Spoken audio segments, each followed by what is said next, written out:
Oke, baik. Apakah slide-nya sudah terlihat?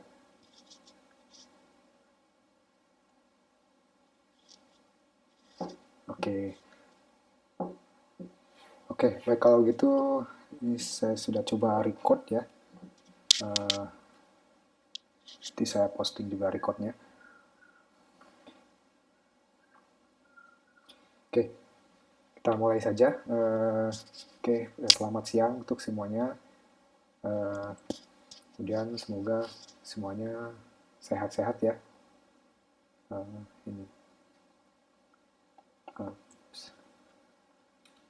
Baik, untuk materi kali ini, pasca UTS. Eh, Oke, sebelum mulai, saya cek di UTS sudah tidak ada masalah ya untuk submissionnya ya. Saya cek semua sudah submit, berarti sudah main familiar dengan ULS-nya. Tapi saya belum cek keseluruhan sih ininya. Jadi mungkin saya bisa kontak di email yang dulu ya, waktu itu sempat saya waktu menerangkan apa itu, fiksasi nitrogen atau nitrifikasi, dan itu ya bisa, berarti bisa dikontak di situ ya. Artinya, eh, atau apakah ada mungkin seperti perwakilan dari mahasiswanya yang jika ada sesuatu bisa saya hubungi itu, semacam apa ya, mungkin perwakilan ketua kelasnya seperti itulah. Apakah ada, kalau misalnya saya mau menghubungi jika ada sesuatu gitu, kalau misalnya ada di, mungkin di post apa, di chat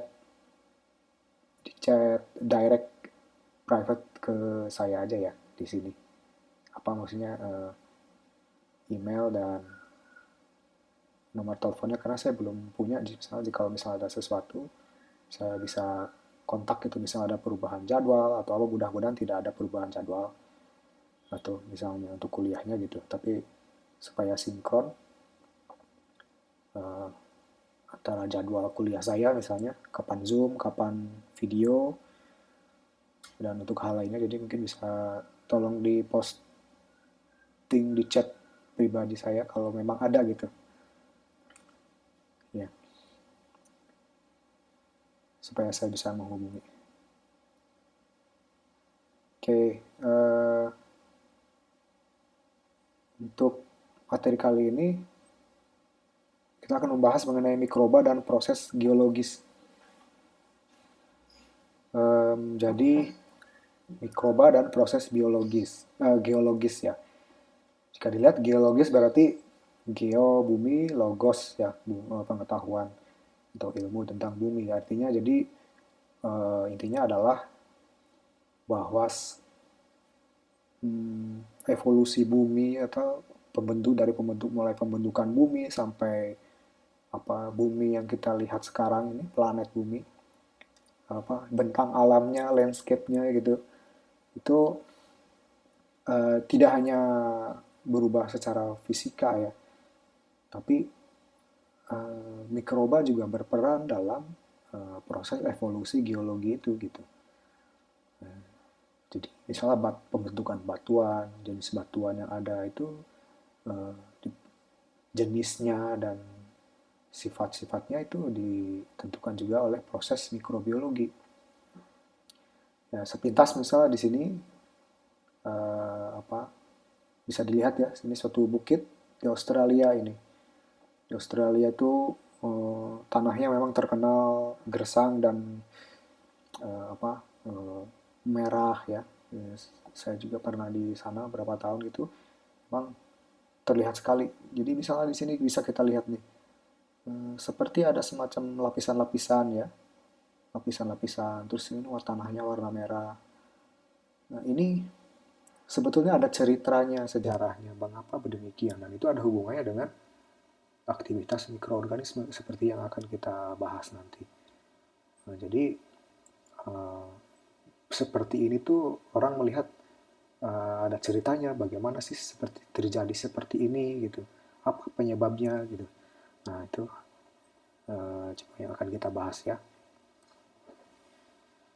Nah, oke. Nah, bumi, ya planet kita, bumi itu kan berdasarkan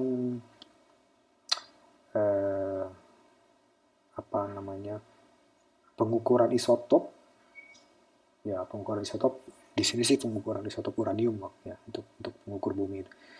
Jadi intinya adalah bumi itu terbentuk sekitar 4,6 miliar tahun lalu ya.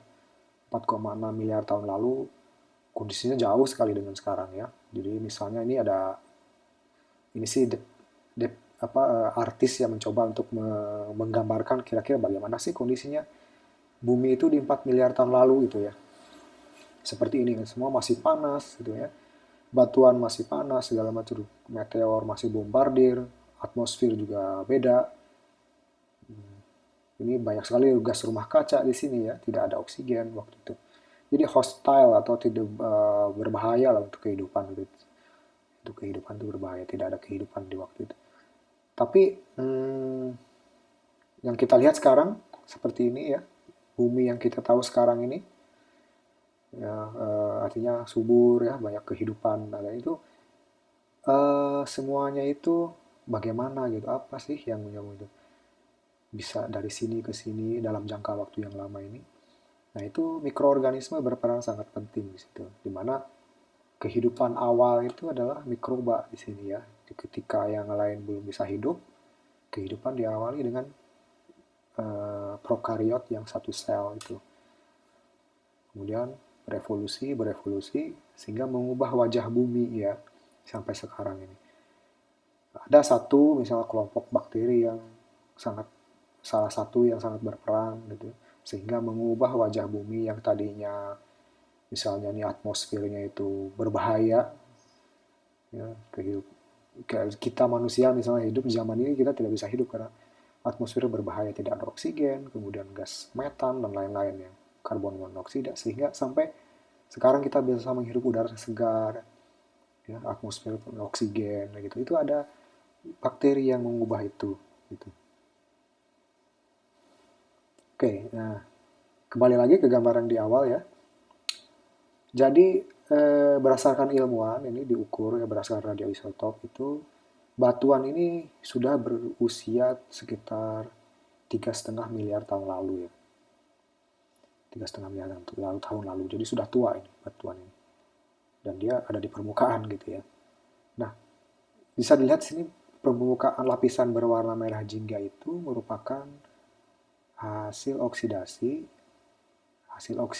dari besi ya. Jadi besi dioksidasi seperti karatan lah ya. Besi dioksidasi, akibat apa dioksidasi? Kenapa ada oksidasi? Karena di situ di zaman itu terbentuk oksigen. Dulunya tidak ada oksigen. Kenapa terbentuk oksigen? Karena adanya lahirnya ini bakteri fotosintetik. Jadi bakteri fotosintetik oksigenik. Jadi sebelumnya itu fotosintetik itu anoksigenik ya, tanpa oksigen. Kemudian ada bakteri fotosintetik oksigenik, sehingga dari hasil fotosintesisnya itu menghasilkan oksigen. Menghasilkan oksigen, nah oksigen ini bereaksi dengan besi, sehingga terjadi besi oksida seperti ini. Mengapa besi? Karena di dulunya sebelum ada oksigen dan lain-lain, itu senyawaan yang dimanfaatkan oleh mikroba waktu itu adalah besi dan sulfur. Ya, jadi besi dan sulfur itu adalah sebagai sumber energi atau elektron yang utama waktu itu. Sehingga banyak terjadi dihasilkan deposisi besi. Nah, kemudian muncullah bakteri fotosintetik oksigenik, menghasilkan oksigen, oksigennya mengoksidasi besi itu. Sehingga membentuk besi oksida, sehingga makalah terlihat seperti ini, merah-merah ini.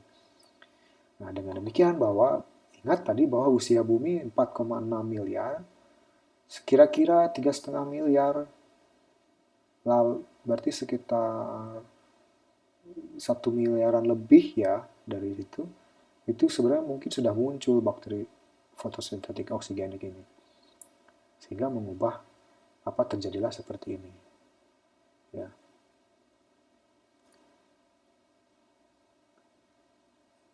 Oke, jika kita lihat ya berdasarkan time scale secara geologi ya, jadi bumi terbentuk 4,6 miliar, mikroorganisme itu sudah ada sejak kira-kira 3,5 sampai 3,8 miliar tahun lalu. Ya, ketika batuan bumi masih sangat muda waktu itu dan masih berubah ya. Nah, selama 3,8 miliar inilah mikroba itu berperan dalam membentuk landscape bentang alam dari planet bumi ini, terutama dari sisi geokimia ya. Jadi siklus materi, karbon, pelapukan batuan, ya, komposisi atmosfer, pembentukan oksigen misalnya. Itu jadi sudah mikroba itu sudah ada sejak 3,8 miliar tahun lalu. Nah, ini misalnya jika lihat ini disebut zaman-zamannya ion atau zoik ini adalah era ya. Jadi 4,6 miliar tahun lalu Archean ion sebagainya. Nah, bisa kita lihat bahwa misalnya eh, bakteri fotosintetik anoksigenik itu sudah ada di sekitar sini nih. Sudah ada ya. Nah, kemudian baru lahirlah cyanobacteria. Cyanobacteria itu bakteri fotosintetik oksigenik. Tapi cyanobacteria sebenarnya bisa bermacam-macam ya. Ada bisa anoksigenik, bisa oksigenik. Dia gaya hidupnya banyak gitu. Nah, kemudian disinilah oksigen mulai ada nih ya, mulai menumpuk ya. Nah, tadi saya tunjukkan itu disebut banded iron formation. Tadi yang lapisan-lapisan merah itu disebut banded iron formation. Karena oksigen sudah mulai ada, sementara di sini di anoksigenik ini kan menghasilkan itu besi ya, menggunakan besi. Nah, sehingga oksidasi besinya menjadi banded iron formation. Ozon mulai terbentuk di sini ya. Dulunya tidak ada ozon, jadi sinar matahari itu betul-betul masuk radiasinya itu. Nah, ini ozone shield ya, karena O3 ini kan, karena oksigen mulai terbentuk. Kemudian ya terus Cambrian explosion, misalnya Cambrian explosion itu ketika oksigen sudah banyak sekali, terjadilah letupan kehidupan gitu. Jadi di zaman ini tuh kehidupan muncul sangat cepat, berbagai macam keragaman kehidupan karena oksigennya sudah tinggi di sini 21% seperti sekarang ya. Seperti sekarang. Nah, itu karena ada bakteri-bakteri ini. Ya. Oke, ya kalau ini sih sebagai tambahan ya, jadi salah satu hipotesis saja. Jadi kehidupan berawal dari RNA hipotesis ya, awalnya RNA gitu ya, kemudian menjadi sel seluler. Tapi ini sih hanya salah satu hipotesis saja yang belum susah membuktikannya ya, banyak teori-teori lain. Tapi yang penting ini ya, jadi yang ini sejarah hidup ke, apa sejarahnya bumi itu seperti ini. Nah, ini kan 4,6 miliar tahun. Bakteri sudah ada di sini sekitar 3,8. Jika kita lihat manusia di mana tuh? Manusia jauh di sini. Kan baru mungkin kalau dilihat apa hominid semacam itu yang itu kan sekitar 2 sampai 3 juta tahun baru. Dinosaurus di mana dinosaurus misalnya? Dinosaurus di sini. Triasik, Jurassic. Itu sudah jauh dari sini ya.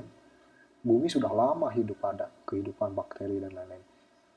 Disebut dinosaurus yang menurut kita itu kuno ya, purba itu baru di sini gitu, jauh ya. Nah, kembali lagi, nah ini timeline tadi ya. Jadi sebetulnya sepanjang sejarah kehidupan bumi itu 70% dari waktu bumi itu ya hanya diisi oleh prokariot. Jadi waktu bumi dari lahir sampai sekarang 70% waktunya itu ya prokariot.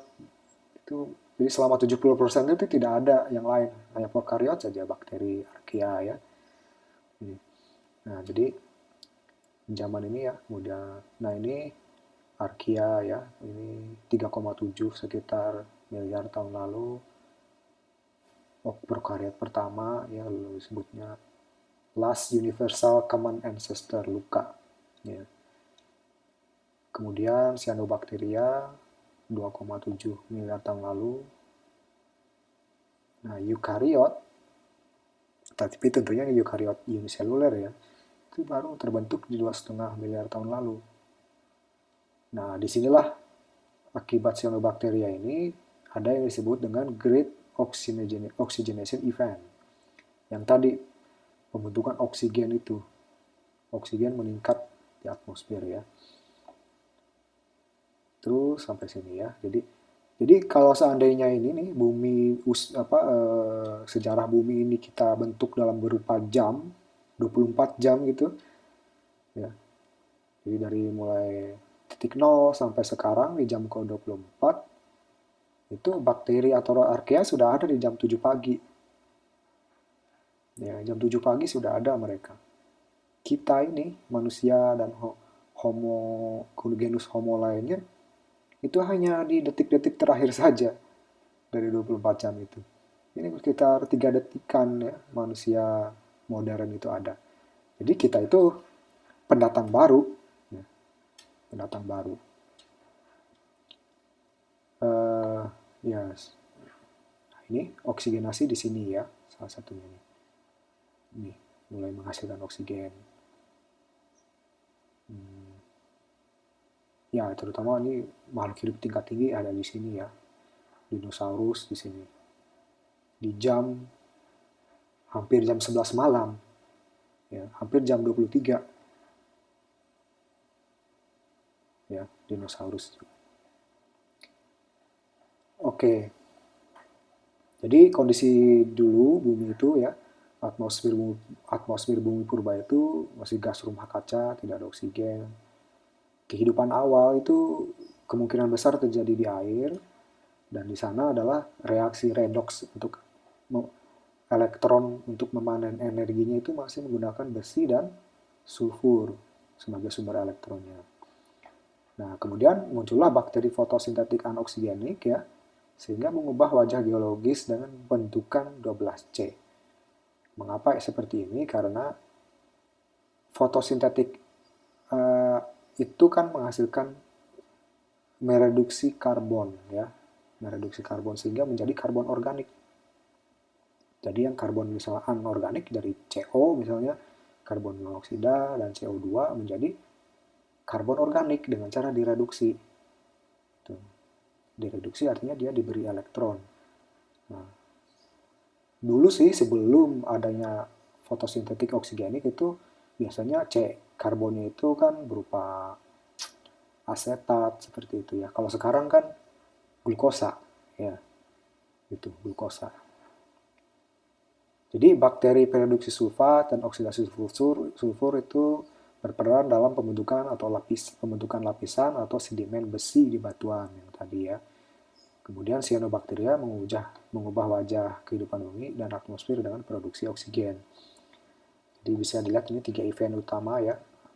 Adanya fotosintetik anoksigenik, mulainya banyaknya karbon 12. Ingat bahwa karbon itu ada isotopnya. Ada C14, ada C12 ya. Yang kita ini kan yang biologis itu adalah C12. Kemudian mulailah ada ditemukan fosil-fosil yang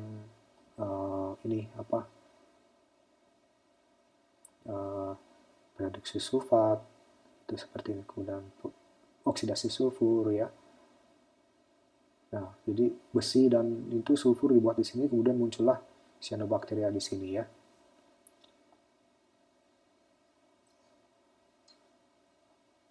Nah, jadi mikroorganisme itu merupakan agen utama dalam perubahan geokimia.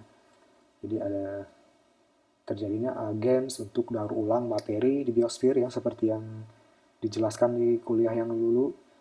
Kalau tidak ada mikroba itu tidak ada daur ulang untuk karbon, untuk nitrogen, untuk sulfur segala macam. Kalau tidak ada mereka, itu bumi itu tidak akan stabil ya, karena nanti bagaimana karbon itu di cycle gitu itu kan hanya bisa dilakukan oleh mikroorganisme. Nah, kemudian karena Bakteri dan archaea itu kan memiliki proses enzim. Nah, proses enzim ini mempercepat laju reaksi antara bahan-bahan yang tidak stabil secara termodinamika. Ini artinya adalah eh, apa? Di awal-awal kehidupan itu produk dari proses seluler itu banyak menghasilkan senyawaan-senyawaan yang sebetulnya tidak stabil, ya, tidak stabil. Nah, karena tidak stabil kan tentunya bisa berbahaya ya.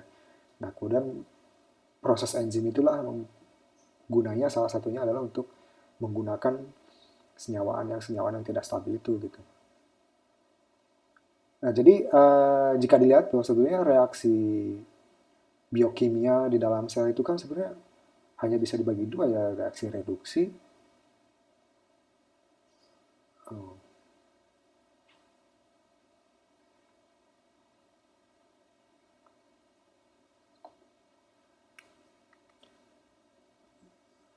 halo, terputus ya. Eh, Oke, saya share lagi ya.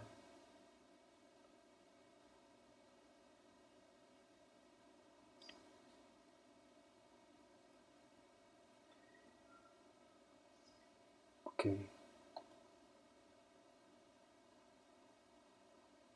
ya tadi sampai sini ya. Ini.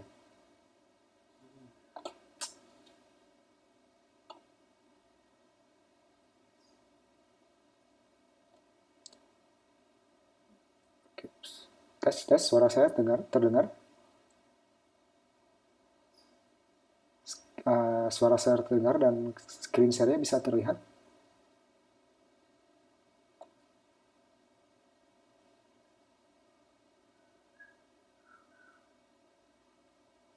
Agak putus-putus ya.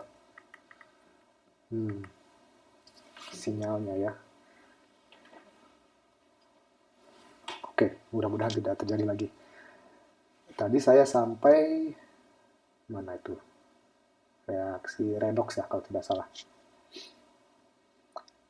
Ya, jadi reaksi kimia di sel itu sebetulnya bisa dibagi hanya pada intinya adalah reaksi bagian namanya reduksi dan mengoksidasi, redox itu. Jadi antara memindah-mindahkan elektron ya. Jadi oksidasi, melepas elektron, reduksi, menerima elektron, seperti itu. Sebenarnya itu saja gitu reaksi yang utamanya gitu ya. Nah, ininya. Oh,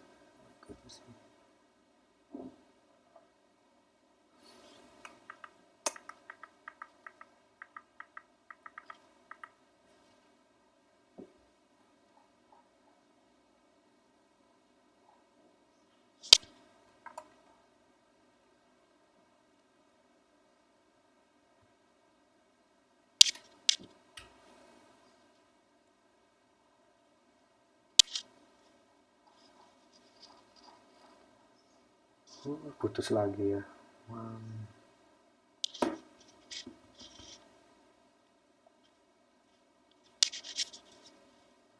oke. Okay.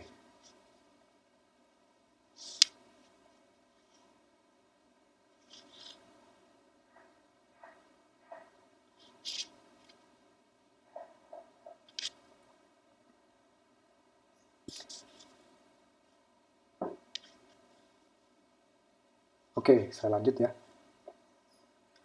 Interupsi saya saja jika tidak terdengar atau slide-nya tidak terlihat ya. Oke. Ya baik, jadi intinya sih ini ya. Nah, ini konsekuensi ekologi.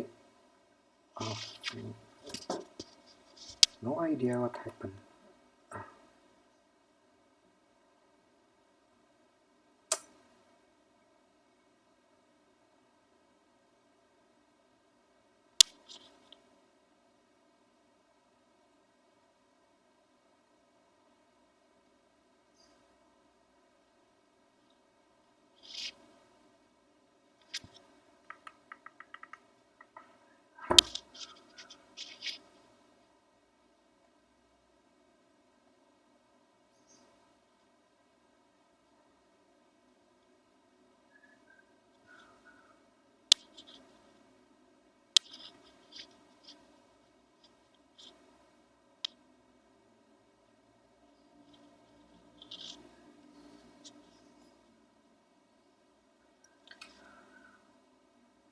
aduh, koneksinya tidak stabil ya.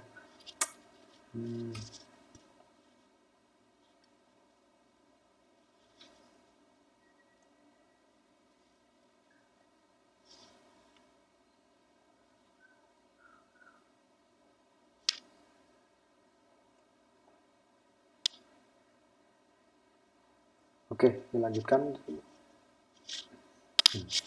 Mudah-mudahan bisa lancar ya.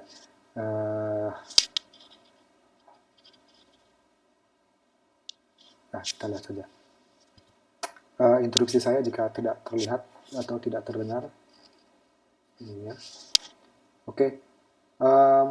Ya, ini adalah yang tadi saya sebutkan di awal mengenai apa namanya, dulu kan sulfur dan besi merupakan sumber elektron utama ya. Nah, jadi misalnya ini adalah salah satu reaksi reaksi dari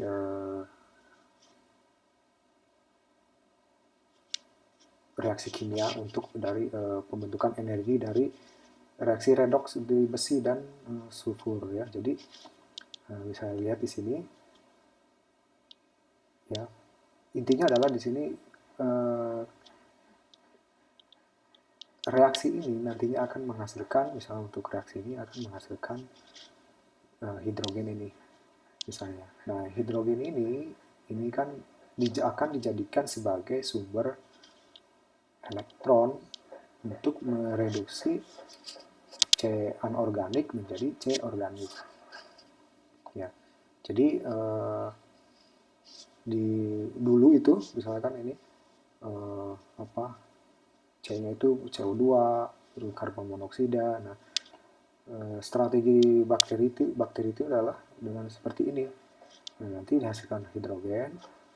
Nah, hidrogen ini akan mereduksi C anorganik seperti CO2 atau CO, akhirnya menjadi C organik. Oke, sebentar. Nah, jadi ini reaksi eksotermik ya. Reaksi eksotermik intinya adalah jika itu fotosintetik anoksigenik, ini akan memanfaatkan ini sebagai sumber elektron untuk mereduksi C anorganik menjadi C organik. Nah, nanti akan lain lagi itu bagaimana dengan fotosintetik oksigenik. Nah, kita kembali dulu ke ini, yang banded iron geological itu. Jadi pembentukan banded iron ini, lapisan-lapisan merah ini ya. Jadi adanya cyanobacteria fotosintetik ya. Kemudian dia menghasilkan oksigen, bereaksi dengan besi di lautan, terutama yang ini sebenarnya dulunya lautan ya. Jadi di lautan, pengendapan, sedimentasi, kemudian bereaksi dengan besi menjadi besi oksida. Ya. Ini contohnya salah satunya ya. Ini diukur sih 2,4 sampai 2,2 miliar tahun lalu. Nah, itulah makanya kita sekarang di zaman modern memanen itu kan. Ini tambang biji besi itu akibat dulunya bakteri prediksi sulfat yang seperti itu kan menghasilkan besinya kemudian dioksidasi oleh cyanobacteria. Sehingga terjadilah biji besi itu, sehingga kita sekarang menambangnya itu. Jadi dulunya banyak sekali ini, bisa dibayangkan ya perubahan geologinya. Nah, jadi banded iron formation tadi itu merupakan tanda dari dimulainya the Great Oxygenation Event. Jadi terjadinya oksigenasi besar-besaran waktu itu akibat munculnya bakteri fotosintetik oksigenik, cyanobacteria. Nah, jadi ini kan cyanobacteria ini kalau oksigenik, fotosintetik, jadi kan karbon dioksida, air, cahaya matahari, glukosa, oksigen, dan air. Nah, oksigennya ini nanti akan ada di sini nih. Sehingga nantinya akan bereaksi dengan ini, Fe2+ ini, sehingga membentuk, nantinya ujungnya akan membentuk besi oksida. Ya. Jadi, reaksi dengan Fe yang di sini. hasil dari oksigen dari reaksi fotosintetik ini.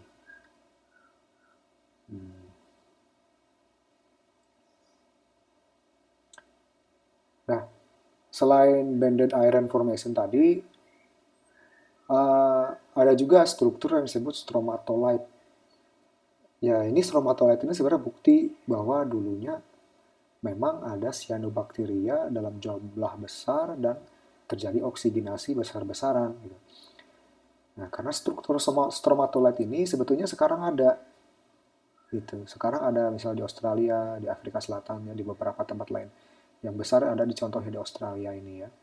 Jadi sebenarnya ini stromatolite ini adalah isinya ada bakteri, cyanobacteria terutama. Yang dari sejak miliaran tahun lalu itu artinya seperti ini bentuknya gitu. Tapi ini bukan berarti ini yang sekarang dilihat ini adalah dari sejak 3 miliar tahun lalu seperti ini ya. Tentunya artinya adalah kehidupannya dan struktur stromatolite itu masih berlangsung sampai sekarang gitu. Jadi dulu itu di lautan itu terbentuklah ini gitu cyanobacteria sehingga terjadilah oksigenasi ya oksigenasi. Nah ini fosilnya nih ya ini fosilnya ya fosil yang ditemukan sekitar 3 sampai 3,4 miliar tahun lalu. Ini bisa ada nih bisa dilihat ya. Itu. Makanya disebut fosil hidup ya karena masih ada sampai sekarang.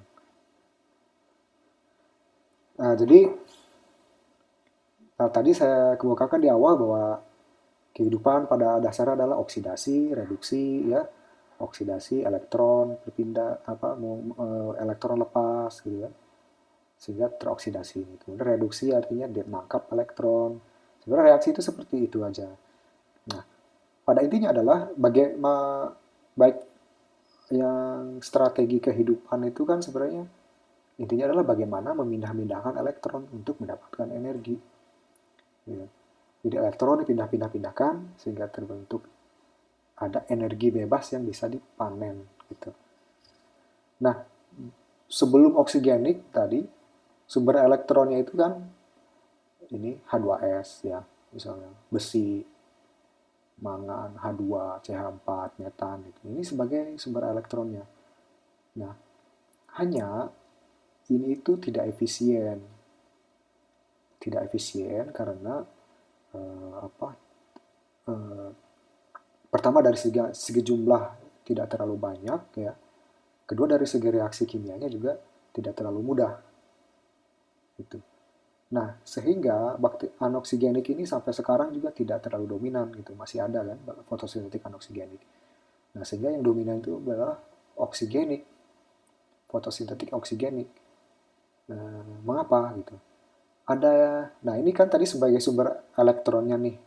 Nah, kalau fotosintetik oksigenik, ada yang tahu tidak sumber elektronnya apa?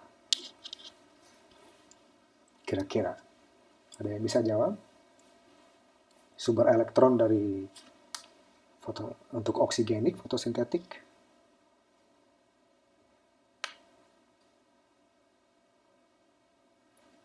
Yuk, nggak apa-apa. Eh, jangan khawatir. Kira-kira ada yang bisa nebak?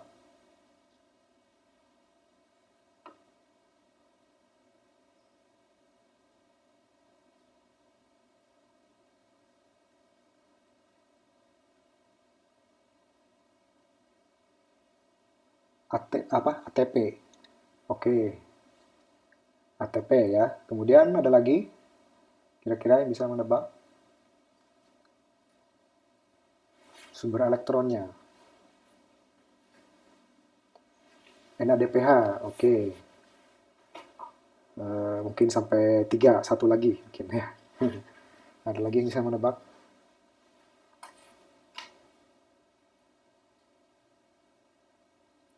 Tadi ATP, NADPH, ada lagi?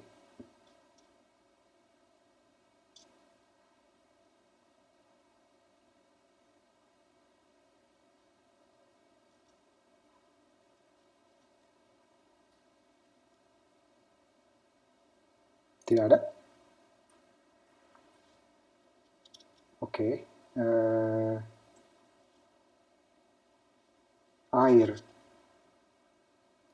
ya, air. Tadi lihat di reaksi kimia tadi ya, fotosintetik oksigenik, H2O itu sebagai penerima elektron, apa sumber elektronnya. Jadi makanya ada, sudah dipelajari belum, reaksi fotolisis di fotosintesis, fotolisis air. Jadi air itu dipecah karena cahaya matahari, H2 dan O itu ya, H-nya dan O-nya terpecah. Nah, O-nya ini memberikan elektron, sehingga nanti akan mereduksi C anorganik menjadi C organik. Nah, itu sebabnya kita lihat saja di bumi air ada di mana-mana ya. Sehingga kenapa fotosintetik oksigenik itu begitu berhasil. Karena sumber elektronnya melimpah ada di mana-mana gitu. Sumber elektronnya melimpah ada di mana-mana. Jadi si cyanobacteria ini pintar, dia memanfaatkan bagaimana caranya di fotosintetik supaya lebih efisien dengan memanfaatkan sumber elektron yang melimpah. Ada air di situ. Maka dipakailah, breakthrough-nya itu dari cyanobacteria adalah penggunaan air, ya, penggunaan air untuk sebagai sumber elektron dari reaksi fotosintetik itu. Nah, itu. Nah, kemudian ada lagi yang mau saya kemukakan adalah selain air tadi, hasil fotosintetik oksigenik itu adalah apa tadi? Kan ada glukosa ya. Ada apa lagi? Oksigen. Nah, itulah oksigen yang tadi mengoksidasi besi tadi ya. Besi tadi itu sehingga membentuk warna merah tadi. Nah, bisa dibayangkan dulu itu oksigen itu beracun karena mikroorganisme dan terutama mikroba sih waktu itu ya, itu tidak bisa memanfaatkan oksigen. Oksigen itu kan bisa mengoksidasi ya, oksidator kuat. Sehingga ketika cyanobacteria itu bisa memanfaatkan air sebagai sumber elektron, oksigen itu adalah sebagai by produknya, produk sampingnya. Nah, produk sampingnya itu menumpuk, menumpuk. Nah, mikroorganisme yang tidak oksigenik itu banyak yang mati. Sehingga ketika cyanobacteria ini bisa seperti itu terjadi pemusnahan massal yang cukup banyak dulu itu. Jadi banyak organisme yang tidak bisa memakai oksigen sehingga dia mati. Jadi itulah inovasi dari cyanobacteria ya. Cyanobacteria memanfaatkan air sebagai sumber elektron dan nanti hasil fotosintetiknya itu efisien dan menghasilkan oksigen sebagai byproduct. Itu sehingga atmosfer kita sekarang banyak oksigennya itu karena cyanobacteria dulunya gitu ya. Nah, sekarang kan ada tumbuhan juga ya. Tuh. Oke, sampai di sini ada yang mau ditanyakan sebelum saya beralih?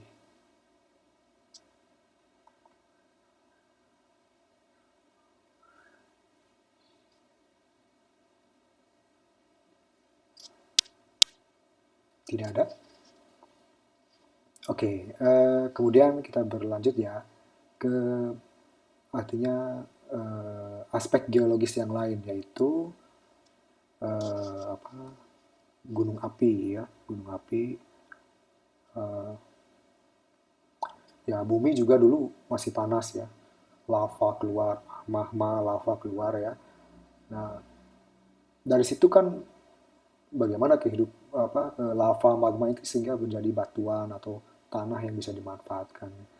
Itu kan ada evolusinya juga ya dari lava magma kemudian kita lihat sudah mulai ada yang tumbuh ya, kemudian sampai menjadi tanah. Nah ini tanahnya justru sebetulnya tanah, disebutnya tanah andisol ya, di tanah yang berhasil apa, tanah dari yang awalnya magma itu, vulkanik itu. Tanah andisolnya subur sekali. Nah, ternyata di tanah vulkanik itu banyak bakteri yang hidup juga, terutama Bacillus ya, Actinobacteria, Cyanobacteria ya, kembali ini Cyanobacteria justru dianggap sebagai pionir ya, pionir untuk penyuburan tanah ini. Nah, setelah dilihat ya, jadi misalnya ini kan gelas magma, gelas lava nih. Ternyata banyak sekali bakteri yang tumbuh di lava-lava itu yang sudah membentuk kristal gelas itu ya. Nah, jadi bakteri itu kalau di alam dia membentuk suatu struktur biofilm ya, biofilm. Ini bisa kita lihat di mikroskop ya. Jadi biofilm itu di alam itu merupakan strategi bakteri untuk bertahan hidup dan berfungsi secara biologis di habitat alaminya. Jadi membentuk biofilm. Uh, jadi mereka mengumpul, kemudian di sini ada matriks karbohidrat biasanya, sehingga mereka menyatu seperti ini gitu. Ya. Nah ini bakterinya bisa lihat yang bulat-bulat ini ya. Oke, nah kemudian kita akan bergerak lagi ke yang disebut dengan struktur organosedimentary. Struktur organosedimentary artinya adalah bahwa pembentukan sedimen-sedimen ataupun struktur-struktur geologis itu juga dibantu oleh mikroorganisme. Ya, mikroorganisme. Nah, bisa dibagi misalnya tadi ini kan ada sebut biofilm. Ya, ini definisinya ya, kumpulan sel mikroorganisme, sel bakteri yang melekat di suatu permukaan dan diselimuti oleh pelekat karbohidrat yang dikeluarkan oleh bakteri atau disebut extracellular polymer, ECPS ya. Kemudian ada lagi MATS. Ini komunitas mikroba yang membentuk struktur berlapis-lapis, membentuk matrik ya, yang juga mengandung bahan geokimia seperti kristal. Jadi kalau ini bedanya dengan ini ya, yaitu ini kan sudah ada kristalisasi di sini, ada kristal juga yang terlibat ya. Terus ada lagi microbialite ya. Ini batuan atau deposit sedimen yang terbuat dari lumpur karbonat akibat aktivitas mikroba, terutama proses kalsifikasi oleh Cyanobacteria METS. Ini ya. Jadi Cyanobacteria METS itu melakukan aktivitasnya kalsifikasi sehingga nanti membentuk karbonat, kemudian karbonatnya membentuk sedimen. Itu microbialite. Nah, kemudian lithification ini sebenarnya suatu prosesnya ya. Proses sebenarnya karakteristiknya itu seperti microbialite, tetapi ukurannya dia bisa berbeda-beda. Dari yang kecil sampai yang besar seperti stromatolite. Jadi ini prosesnya. Nah, kemudian yang tadi sudah saya sebutkan stromatolite itu ya. Jadi ini penumpukan produk dari interaksi mikroorganisme ya, seperti SCPS dan sedimen untuk stromatolite. Jadi macam-macam. Nah, kemudian struktur yang paling umum dan masih ada sampai sekarang ya, dan ini banyak ini, terutama tadi stromatolite ya, masih ada. Kemudian limestone, batu kapur atau batu gamping. Jadi batu kapur atau batu gamping itu tidak misalnya ada begitu saja ya, jadi dia ada proses kalsifikasi yang dilakukan oleh mikroorganisme. Kemudian ada lagi dolomite. Ya, dolomite ini rada mirip dengan limestone, tapi dia berbeda ya. Itu juga dibantu mikroorganisme. Jadi semua ini merupakan bukti makroskopik kehidupan selama miliaran tahun sejarah bumi. Nah ini contoh ya. Jadi pembentukan sedimen ya, pembentukan sedimen yang jadi ada biofilm ya, biofilm, kemudian di situ ada exopolisakarida ya, kemudian ada bakterinya. Jadi bakteri yang ini kemudian ada menghasilkan SCPS ini ya, bakteri yang ini SCPS, kemudian di sini ada sedimen-sedimen. Nah, kemudian kan ada bakteri phototrophs ya misalnya. Kemudian menghasilkan precipitate nih, cyanobacteria itu. Menghasilkan precipitate, endapan-endapan, maka terjadilah lithification nanti. Nanti strukturnya itu akan bermineralisasi, mengeras ya, sehingga terbentuklah sedimen. Ya contoh saja misalnya ini sebenarnya di atas danau ya, di atas danau itu kan ada daun-daun yang luruh gitu ya, daun menempel di atas permukaan air. Kemudian karena ada bakteri di situ, bakteri-bakteri itu membentuk biomats, sehingga nanti akan saling menyambung satu sama lain dari awalnya daun saja, kemudian terjadi biomats, akhirnya nanti eh, akan membentuk suatu endapan sedimen ujungnya nanti ya.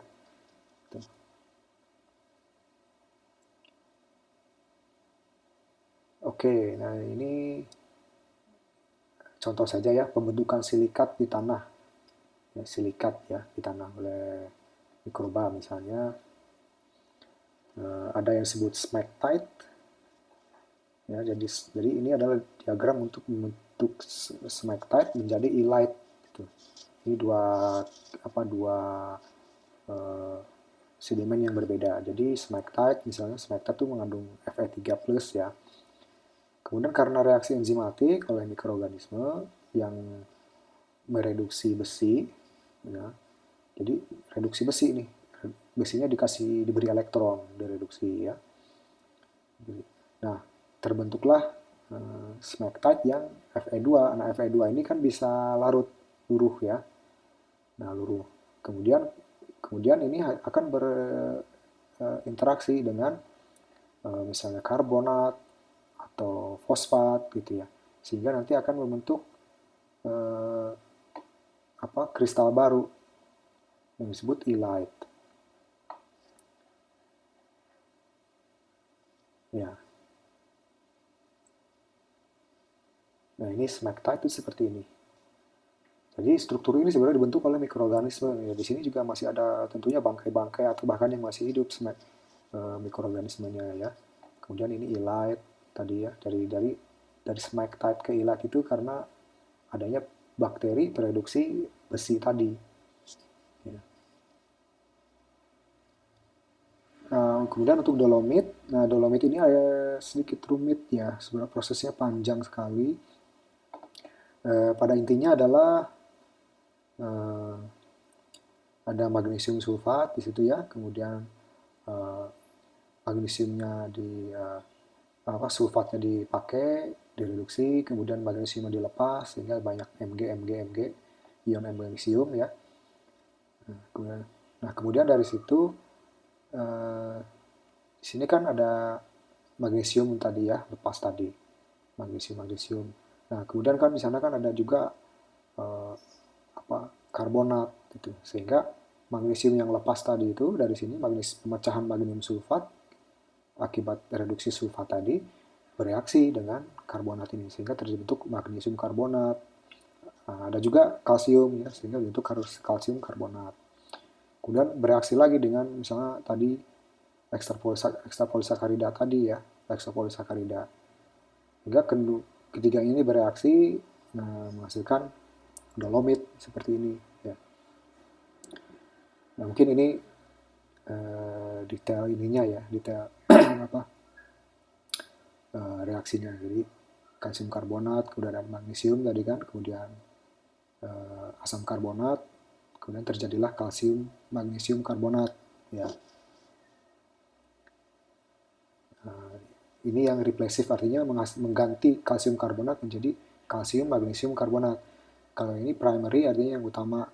Jadi ion-ion ini digabung, kalsium, magnesium, asam karbonat, kemudian bergabung menjadi kalsium magnesium karbonat. Jadi dolomit itu isinya adalah ini, kalsium magnesium karbonat. Ini semuanya akibat dari aktivitas mikroba di situ ya. Nah, ini contoh saja pembentukan biofilm ya seperti apa gitu, kemudian proses mineralisasi di stromatolith. Nah, jadi ini bisa dilihat nih, ini filamen-filamen dari cyanobacteria yang sudah terfosilisasi ya. Nah, itu bergabung biofilm, kemudian membentuk struktur tadi ya, organogeokimia. Nah, kemudian ini contoh. Nah, ini adalah kumpulan dari cyanobacteria membentuk filamen yang termineralisasi ya. Nah, ini ada di stromatolith juga. Jadi bisa dilihat seperti ini ya. Oke. Saya di sini ada video sebetulnya. Oke, ada 2 video pendek sih, sebagai tambahan saja. Intinya ini mengenai yang tadi sudah saya jelaskan sih, mengenai oksigen tadi ya, Great Oxygenation Event dan lain-lain. Untuk video pertama ini suaranya agak kecil, saya cek ini dari YouTube-nya memang. Jadi kalau tidak terdengar mungkin volumenya bisa di-adjust ya. Ini, kita lihat.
Oke.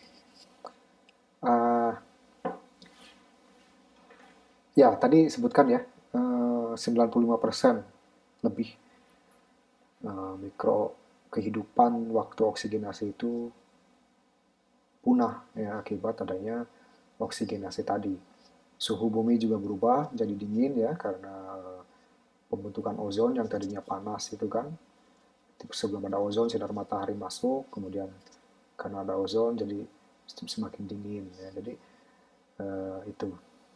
Jadi tadi juga disebutkan bahwa oksigen yang dihasilkan cyanobacteria ditangkap oleh besi, kemudian dioksidasi menjadi banded iron formation tadi ya.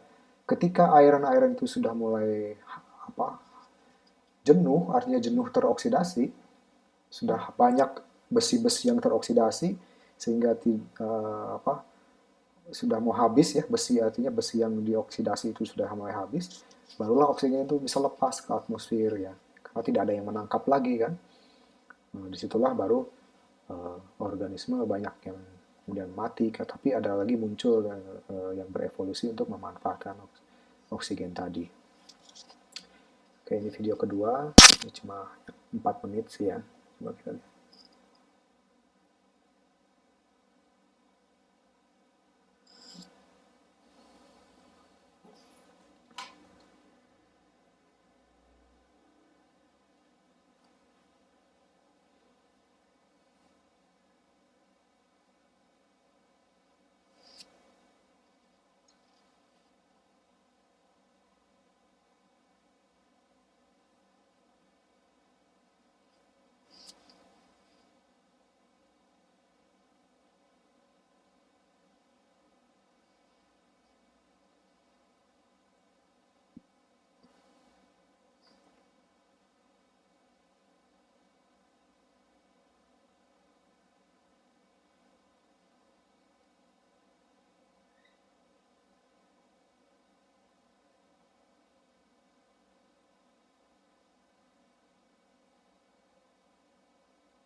Oke, ya itu videonya ya. Jadi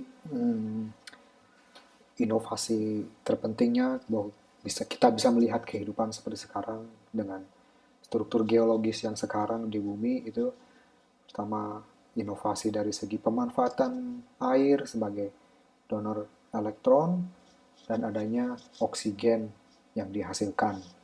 Kemudian dari oksigen yang dihasilkan itu meskipun di awalnya itu banyak membunuh organisme yang sudah ada, tapi ya mikroorganisme beradaptasi ya sehingga muncullah bakteri-bakteri aerobik yang bisa memanfaatkan oksigen untuk respirasi. Sehingga keragaman hidup dan apa namanya tanah dan lain-lain itu terbentuknya karena misalnya yang paling penting adalah dua event itu gitu. Ya. Oke, jadi materinya itu ya untuk kali ini. Eh, Sekarang mungkin kesempatan jika ada tanya jawab atau ditanyakan ya, silakan.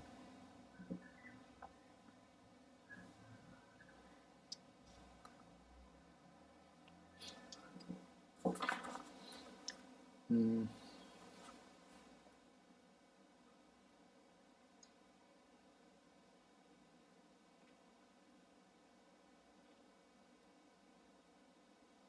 ada yang ditanyakan, misalnya? Ada yang kurang jelas?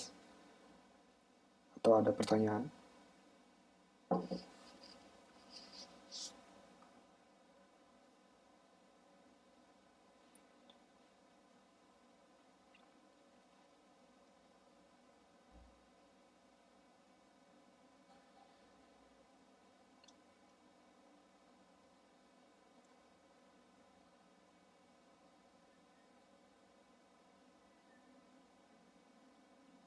Tidak ada? Mungkin saya akan nambahkan sedikit saja untuk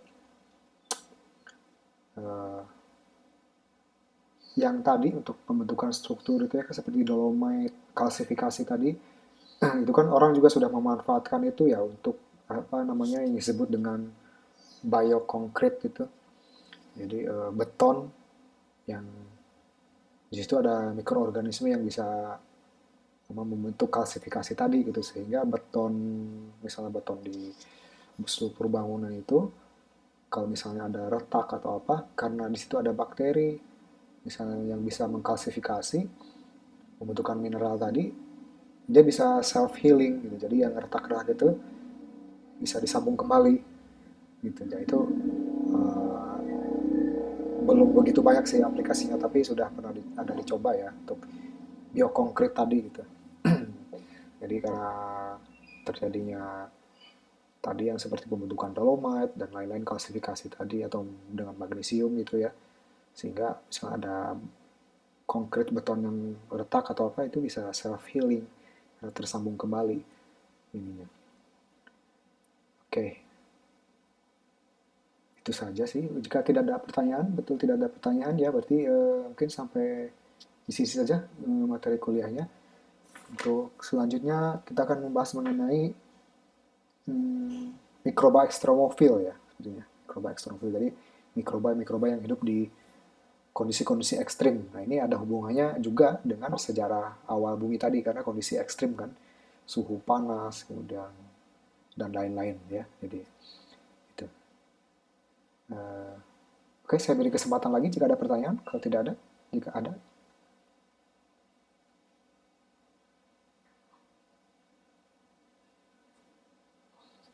tidak ada ya. Oke, oke kalau tidak ada, sebentar saya catat dulu yang udah.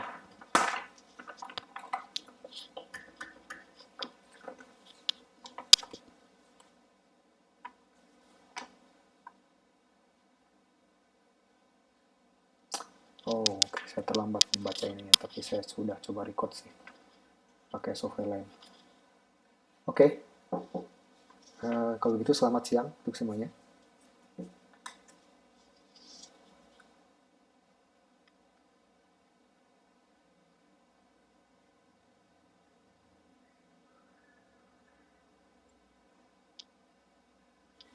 Ya, sama-sama. Selamat siang. Ya.